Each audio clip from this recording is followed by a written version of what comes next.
Jadi lu nggak punya rumah, lu nggak punya kendaraan, lu nggak punya apapun, tapi lu tetap bisa bahagia. Gimana tuh?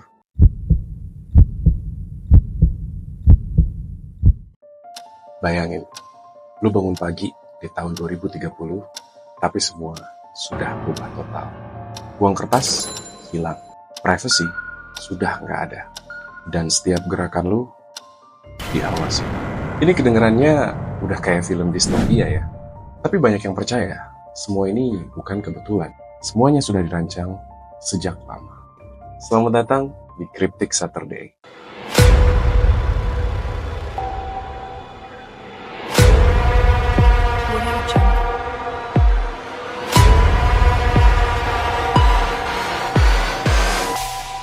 Lu udah siap buat ngebuka mata? Atau justru makin merem? Halo para Freaky Minds, thank you banget udah ngeklik video ini.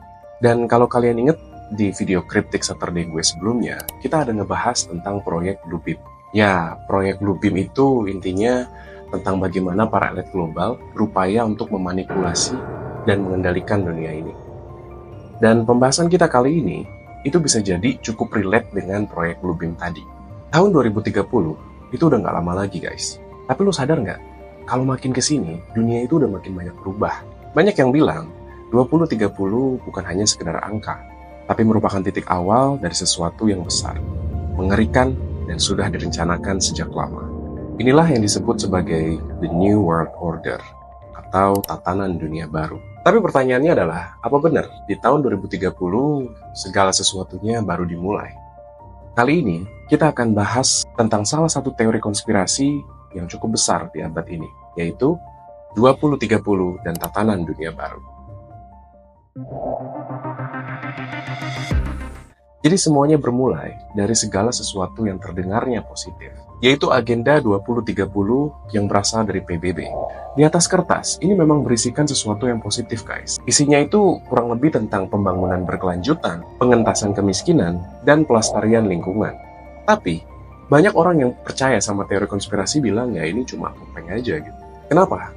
Ya karena di balik itu semua ada dorongan yang sangat kuat dari para elit global untuk mengontrol semua aspek kehidupan, termasuk ekonomi, pendidikan, informasi, bahkan makanan.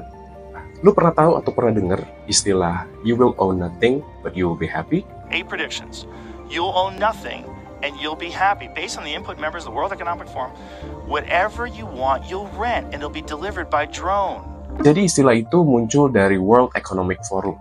Jadi teorinya, dunia itu sedang menuju ke satu sistem di mana semuanya bakalan terpusat dan bakalan bisa dikontrol. Jadi lu nggak punya rumah, lu nggak punya kendaraan, lu nggak punya apapun, tapi lu tetap bisa bahagia. Gimana tuh?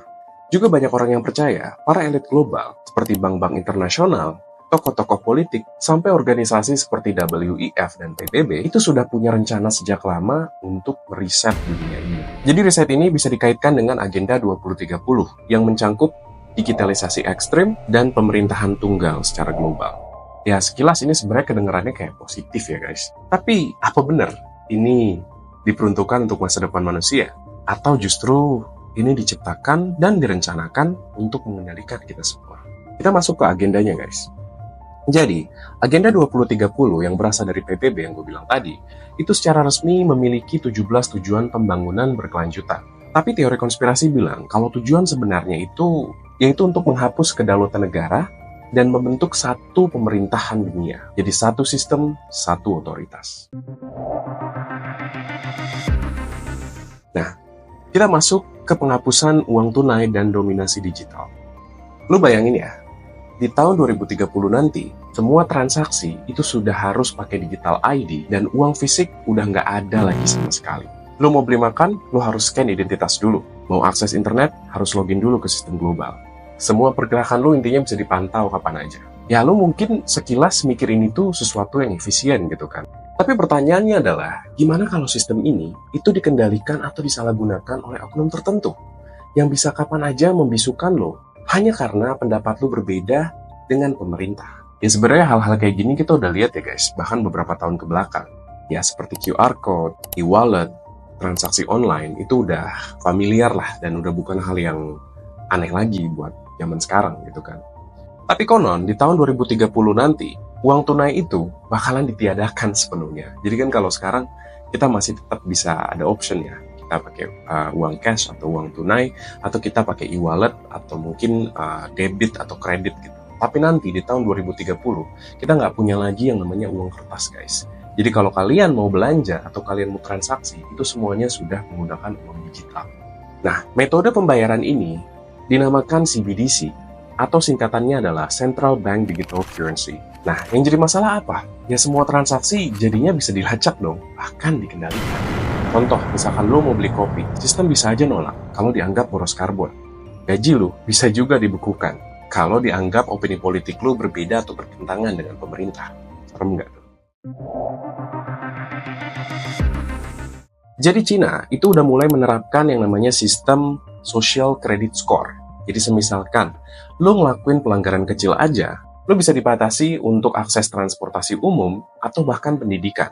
Ya lo bisa bayangin kalau sistem kayak begitu diterapkan secara global dalam satu pemerintahan, apa yang akan terjadi? Nakal dikit, hidup lo bisa dibatasi. Dan teori bilang ini bakalan menjadi standar global di seluruh dunia dan semua negara. Jadi postingan lo, belanjaan lo, bahkan temen lo, itu bisa aja menentukan masa depan. Dan teori ini tuh nggak lepas dari yang namanya elit global guys.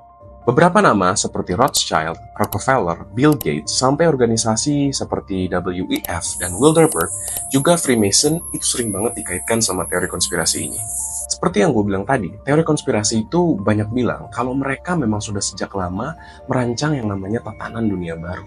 Bahkan ya, kalau lo tahu, di dolar Amerika Serikat itu ada simbol yang namanya All-Seeing Eye, dan juga kata Latin yang berbunyi Novus Ordo Seclorum, artinya tatanan dunia baru. Dan lo tahu nggak, di Georgia itu pernah ada monumen aneh namanya Georgia Guidestone. Isinya tentang panduan hidup umat manusia setelah kehancuran global. Salah satunya, populasi dunia yang dianggap ideal itu cuma 500 juta penduduk. Jadi artinya apa? Berarti kalau kita compare dengan populasi manusia zaman sekarang, berarti artinya 90% populasi manusia itu harus dieliminasi. Beberapa konspirasi juga percaya kita bakalan punya sistem yang tertanam, baik lewat sistem chip atau lewat sistem cloud. Isi datanya apa? Ya semuanya tentang lo. Dari rekam medis lo, status vaksin lo, sampai akses ke keuangan lo dan pekerjaan lo. Sedetail itu mereka semua punya datanya. Ya alasan mereka balik lagi, ini merupakan sesuatu yang diperuntukkan untuk keefisiensian dan keamanan gitu. Tapi pertanyaan besarnya adalah, siapa yang megang kontrol dari akses data-data kita? Kalau kita flashback ke pandemi COVID-19 di tahun 2020 kemarin,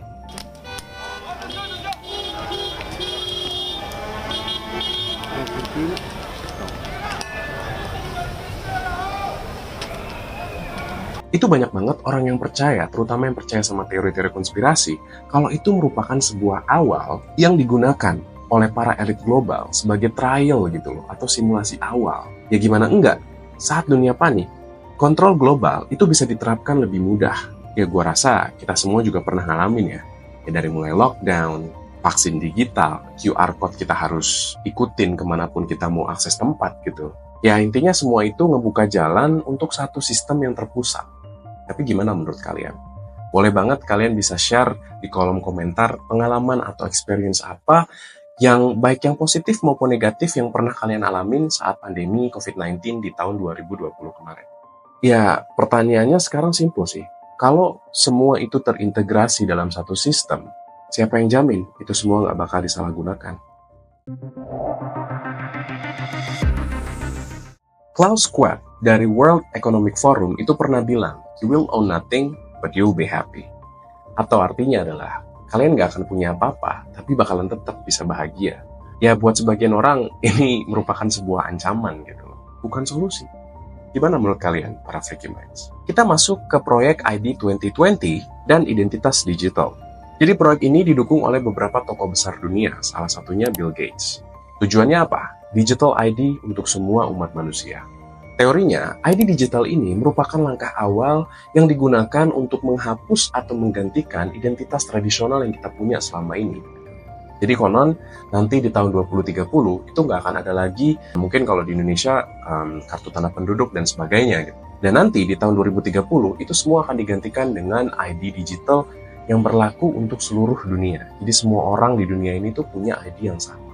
Kita masuk ke penerapan skor kredit skala kecil. Jadi beberapa perusahaan di Eropa itu sudah menerapkan atau menjalankan yang namanya sistem nilai sosial. Jadi lu bakalan dikasih poin berdasarkan gaya hidup lu, sikap online lu, bahkan opini politik lu. Nah, yang nurut itu bakalan dapat reward atau bakalan dapat ya tambahan poin gitu. Tapi yang nggak nurut atau yang vokal bertentangan dari aturan pemerintah itu bakalan diabaikan oleh sistem. Ya bisa dibilang dunia ini tuh nggak sesimpel yang kita kira selama ini. Banyak yang sudah terjadi bahkan tanpa kita sadari gitu loh. Ya bisa dibilang juga, dunia kita yang kita kenal selama ini sudah mulai dibangun ulang secara diam-diam. Dan yang jadi pertanyaan adalah, kalau semua ini diterapkan di tahun 2030 nanti, apa kita masih bisa bilang tidak terhadap sesuatu yang gak kita suka? Atau sebenarnya kita memang sudah masuk ke dalamnya, perlahan, tanpa sadar, dan tanpa bisa kabur. Oke guys, ingat, 2030 itu tinggal 5 tahun lagi. Ya, bukan rentang waktu yang lama lah. Tapi perubahannya udah mulai kita rasain dan ya kita bisa lihat gitu di sekeliling kita sekarang. Apakah ini semua hanya teori konspirasi? Atau memang kita semua sedang berjalan menuju era tatanan dunia baru? Di mana nantinya kebebasan merupakan sebuah ilusi dan semuanya dikendalikan dari atas. Tapi bukan Tuhan ya.